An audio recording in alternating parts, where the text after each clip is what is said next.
Sunday lunch at Mom's house had become a monthly tradition that I'd started to dread. Not because of the food Mom made excellent roast chicken, but because it had evolved into a 2-hour showcase of everything my sister Michelle had accomplished versus everything I apparently hadn't. This particular Sunday in November was no different. I'd arrived at 1 p.m. sharp in my 12-year-old Honda Civic, parking behind Michelle's brand new BMW X5 and her husband Brad's Tesla Model S. The driveway looked like a luxury car commercial, except for my dented sedan that had seen better decades. "There's our little penny pincher," Michelle announced as I walked through the door, her voice carrying that particular tone of sisterly affection mixed with condescension that I'd grown accustomed to over the years. Mom greeted me with a hug and the usual worried expression.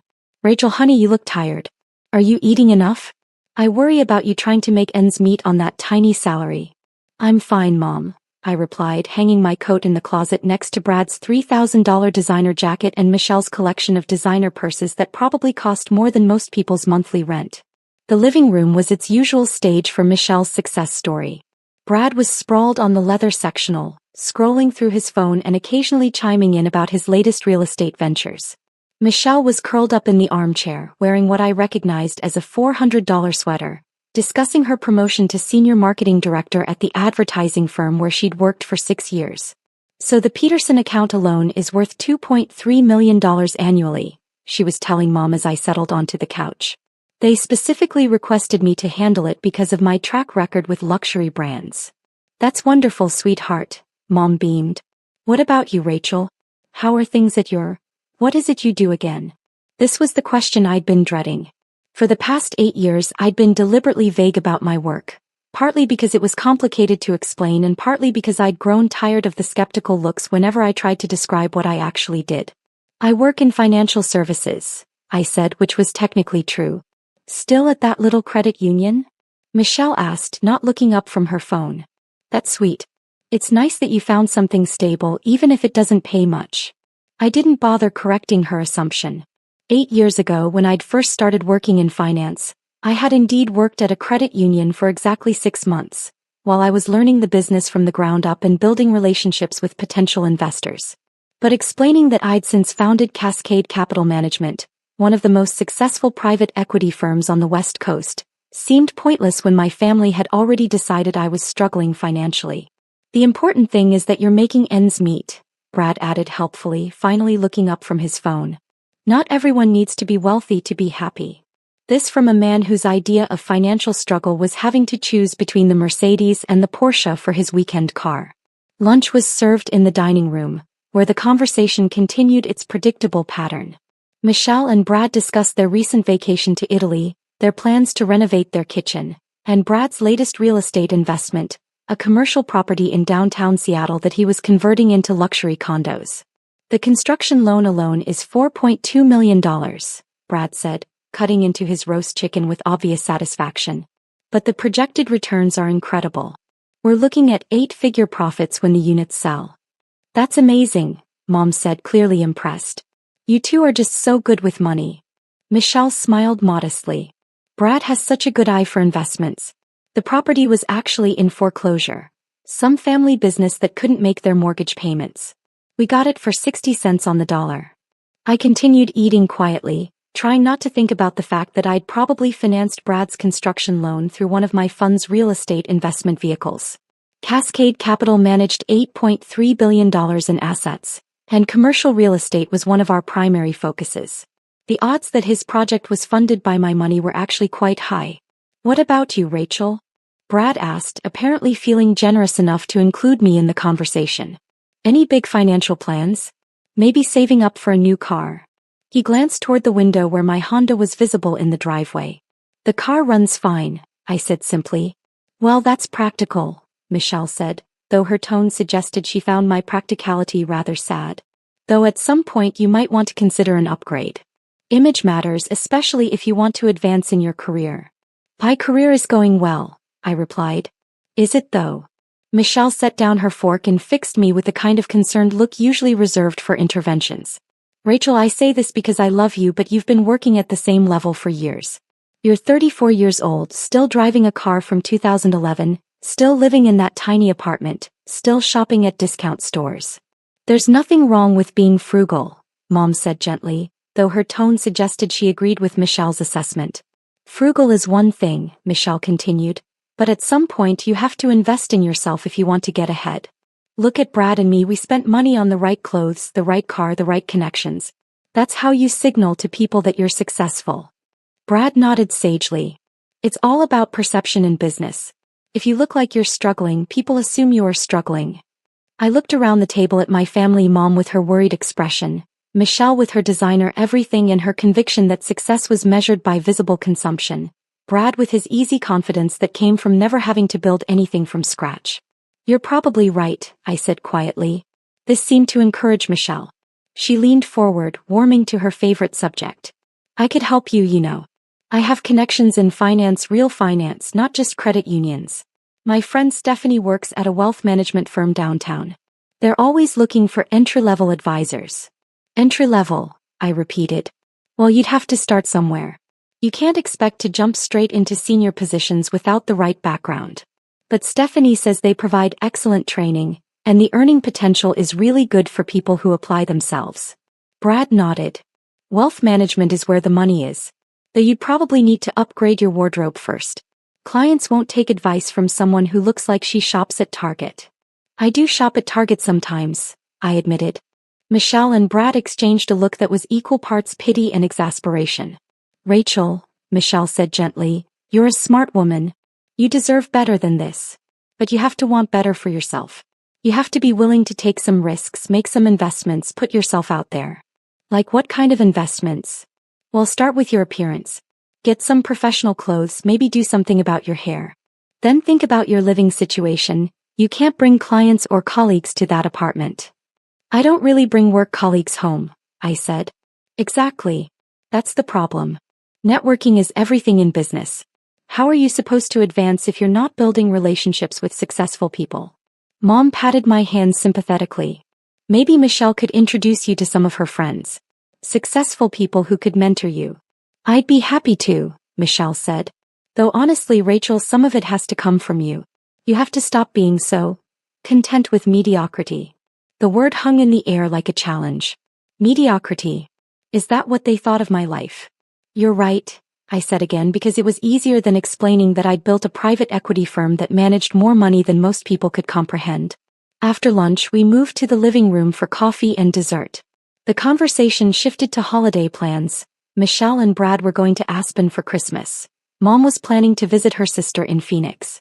I mentioned that I might work through the holidays, which prompted another round of concerned looks. You work too much for too little money, Michelle observed. That's not sustainable, Rachel. You're going to burn out. The problem is she doesn't have anything to show for all that work, Brad added. If you're going to put in long hours, at least make sure you're compensated properly. Maybe it's time to consider a career change, Mom suggested gently. Something with more growth potential. I was about to respond when my phone buzzed with a text from my assistant. Chin Industries deal closed successfully. $340 million acquisition finalized. Congratulations. I glanced at the message and put my phone away, but Michelle had noticed the interruption. Work texting you on Sunday? She asked disapprovingly. That's what I mean about boundaries. They're taking advantage of you because they know you won't push back. It's fine, I said. It's not fine, Michelle insisted. You need to learn to value yourself more. Demand better treatment. Ask for what you're worth. And what do you think I'm worth? I asked, genuinely curious. Michelle considered this seriously. Well, given your experience level and education, you should probably be making at least $60,000. Maybe 70 if you negotiate well. Brad nodded. 75 if you're really good at your job. I almost choked on my coffee. Last year, Cascade Capital's management fees alone had generated $127 million in revenue. My personal compensation was somewhat higher than $75,000. That does seem reasonable, I managed to say. The point is, Michelle continued, you have to advocate for yourself. Nobody else is going to do it for you. As the afternoon wore on, the conversation took an even more painful turn. Michelle started talking about her and Brad's financial planning, their investment portfolio, their retirement accounts, their plans to buy a vacation home in the San Juan Islands. We're on track to have a net worth of $2 million by age 40, Brad announced proudly. That's the goal anyway. Financial independence by 40, then maybe early retirement. 2 million sounds like a lot, Mom said impressed. It's a good start, Michelle said modestly. Though really, you need at least 5 million to retire comfortably these days. 10 million if you want to maintain a nice lifestyle. I nodded politely while mentally calculating that my personal net worth was currently sitting at just over $400 million, not counting my equity stake in Cascade Capital. What about you, Rachel? Brad asked. Are you saving for retirement? Building any kind of investment portfolio? I have some investments, I said carefully. Like what? A 401k through the credit union. Something like that. Michelle leaned forward with renewed concern. Rachel, please tell me you're not just keeping your money in a savings account. Even basic index funds would be better than that. I know about index funds, I assured her. Do you though? Michelle's voice took on the patient tone of someone explaining basic concepts to a child. Because a lot of people think they understand investing but they really don't. It's more complex than just putting money into random stocks. Brad nodded. You should probably talk to a real financial advisor. Someone who can explain asset allocation, risk management, compound interest. I understand compound interest, I said. Understanding it and implementing it are two different things, Michelle replied. Look, I don't want to lecture you, but you're 34. You should have been seriously investing for at least 10 years by now. I have been investing for 10 years. In what? How much have you managed to save? I looked around the room at my family's expectant faces. Mom genuinely worried about my financial security. Michelle convinced she needed to save me from my own poor decisions. Brad smugly confident in his role as the family's financial success story. It's hard to say exactly, I replied. The markets fluctuate. Michelle sighed. Rachel, if you don't even know how much you have saved, that's a problem. You need to be tracking your net worth, monitoring your investment performance, planning for different scenarios. Maybe you could help her, Mom suggested hopefully. Show her how to set up a proper portfolio. I'd be happy to, Michelle said. Though honestly, at her income level, there probably isn't much to work with. She might need to start with something really basic like a target date fund. The condescension was becoming unbearable. I finished my coffee and stood up to leave. Already going? Mom asked, disappointed. You just got here. I have some work to catch up on, I said, which was true.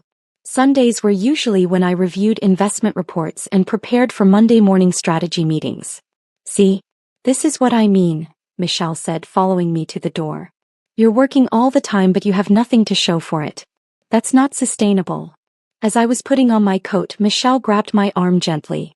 Rachel, I'm serious about helping you. Let me introduce you to Stephanie at the wealth management firm. Maybe we can get you an interview. That's very kind of you, I said. And think about what we discussed. The clothes, the car, the apartment. If you want to be taken seriously in business, you have to look the part. I hugged Mom goodbye, accepted her usual container of leftovers and headed for my Honda. As I was backing out of the driveway, I could see Michelle and Brad through the window, probably continuing their discussion of my financial inadequacies. The drive home took 20 minutes, during which I had 3 conference calls with investors in Singapore, London, and New York. Time zones were tricky when you managed global investment portfolios, but Sunday afternoons were often the only time to coordinate between Asian and European markets. My tiny apartment was actually a 3,200 square foot penthouse in one of downtown Seattle's most exclusive buildings, with floor-to-ceiling windows overlooking Elliott Bay. I'd bought it 5 years ago through a holding company to maintain privacy, paying cash to avoid the complicated financial disclosures that would come with a mortgage application. I spent Sunday evening reviewing acquisition reports for Cascade Capital's latest deals. We were in the final stages of purchasing a chain of boutique hotels in California, negotiating the takeover of a struggling tech company in Austin, and considering a major investment in renewable energy infrastructure across the Pacific Northwest. Monday morning brought the usual rush of activity. Market opens, conference calls, investment committee meetings. I was in my office on the 48th floor of the Columbia Center by 6 a.m., reviewing overnight developments in Asian markets and preparing for a 7 a.m. call with our Hong Kong partners.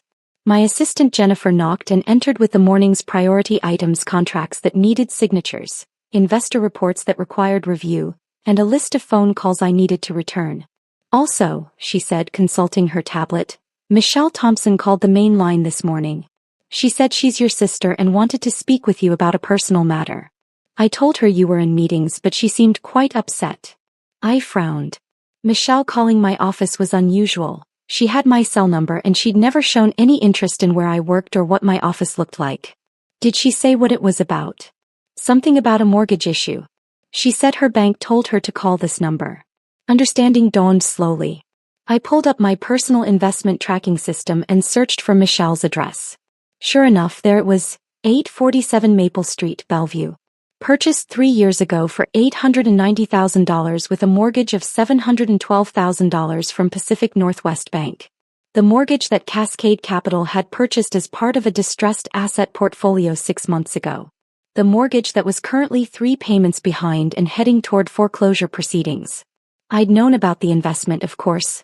I personally approved all major asset purchases, but I hadn't connected Michelle's address to the broader portfolio of underperforming loans we'd acquired from Pacific Northwest Bank when they'd needed to clean up their balance sheet. Please get Michelle Thompson on the line, I told Jennifer. The call connected within 2 minutes. Rachel? Oh, thank God.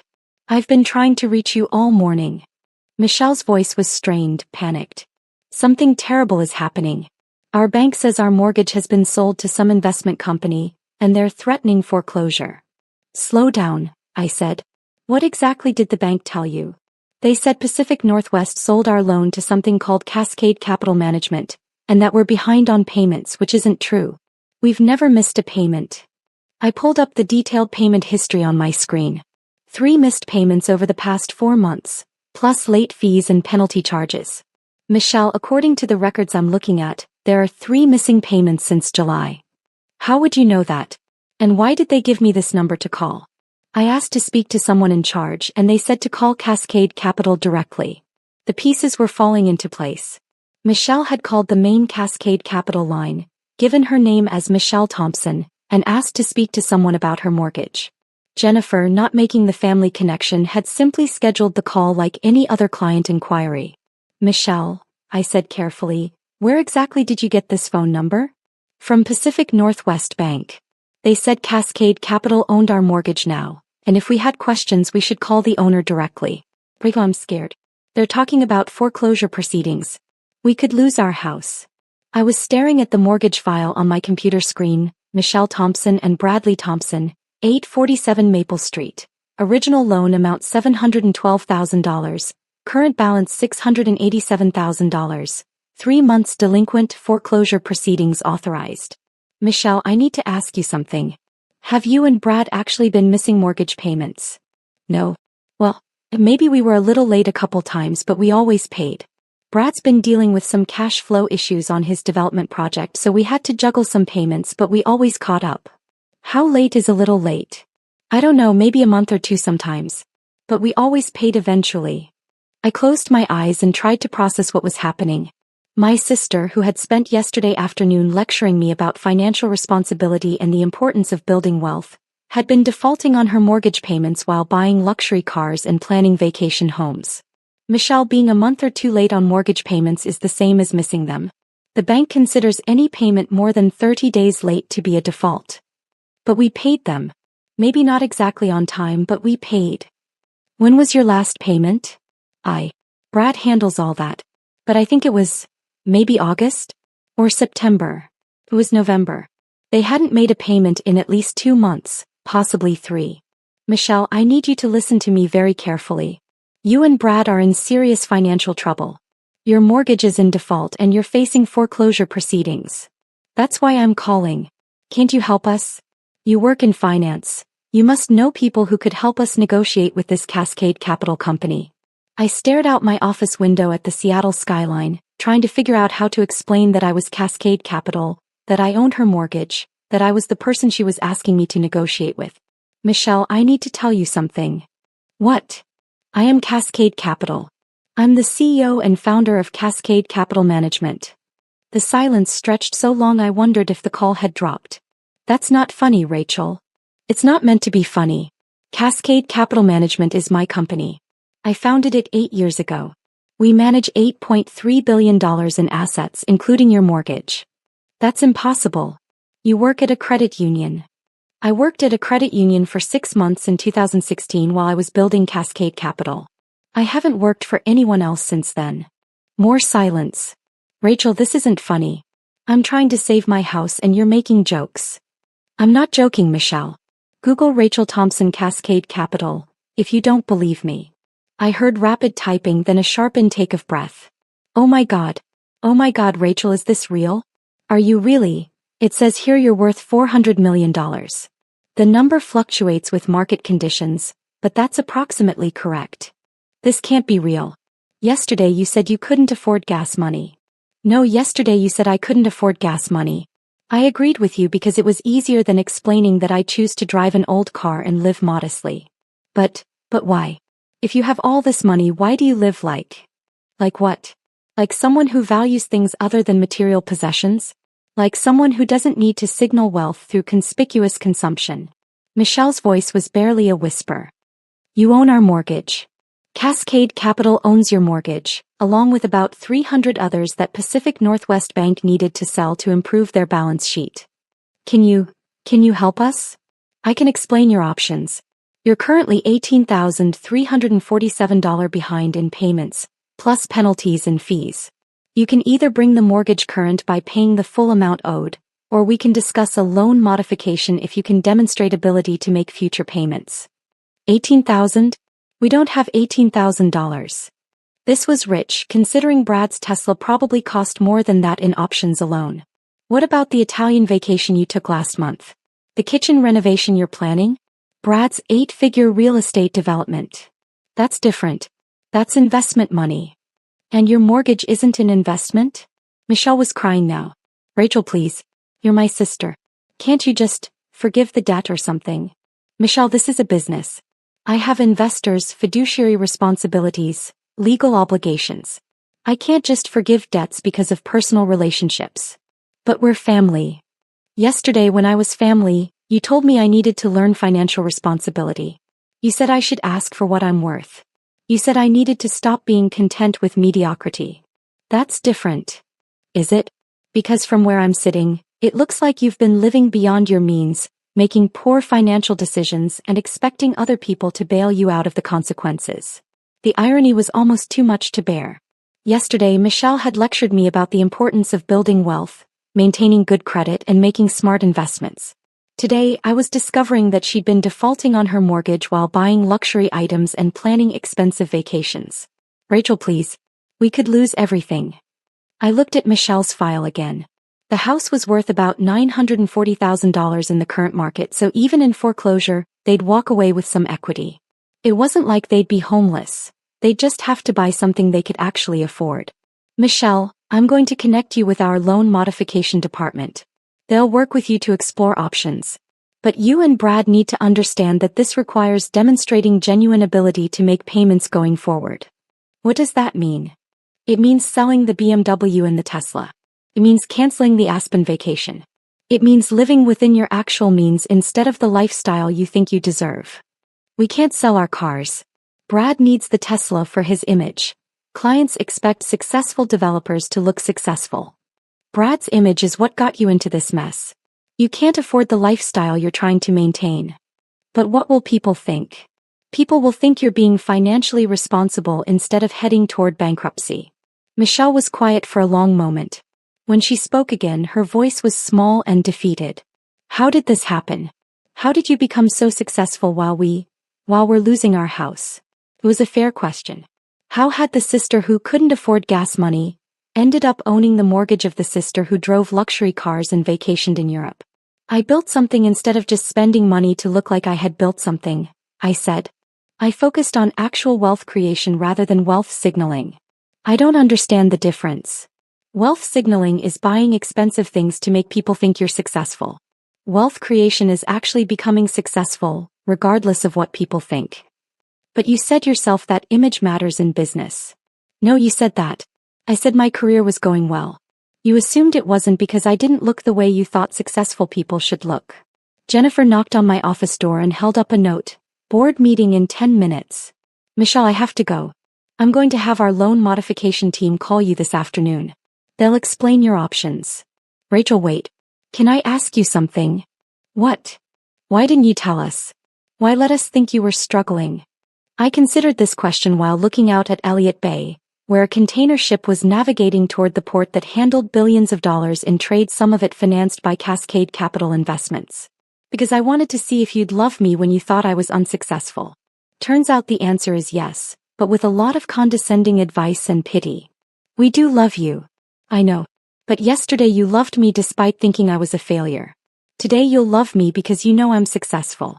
The question is, which version of love is real? After I hung up, I sat quietly in my office for a few minutes before heading to the board meeting. Outside my window, Seattle bustled with Monday morning energy. People heading to jobs, building careers, making financial decisions that would determine their futures. Somewhere in Bellevue, my sister was probably staring at her computer screen, trying to reconcile the image of her financially struggling sister with the reality of a $400 million net worth. Somewhere in the same house, Brad was probably calculating whether his Tesla lease payments were more important than keeping their home. The board meeting was routine: quarterly performance reviews, new investment opportunities, strategic planning for the next fiscal year. Cascade Capital was having an excellent year, with returns that exceeded our investors' expectations and growth that positioned us well for future expansion. But I found myself thinking about Sunday lunch, about Michelle's conviction that success was measured by visible consumption, about the assumption that my modest lifestyle meant modest achievements. Maybe it was time to buy a nicer car. Not because I needed to signal wealth, but because I could afford it and I might actually enjoy it. Maybe it was time to stop hiding behind deliberate invisibility. Or maybe the real lesson was that family dynamics don't change just because your net worth does. Michelle would always be the sister who thought she knew what was best for everyone else. I would always be the sister who preferred substance over show. The difference now was that when she gave me financial advice, I could politely refer her to her loan modification specialist. Sometimes the best revenge really is massive success. Especially when your family doesn't notice until you own their debt.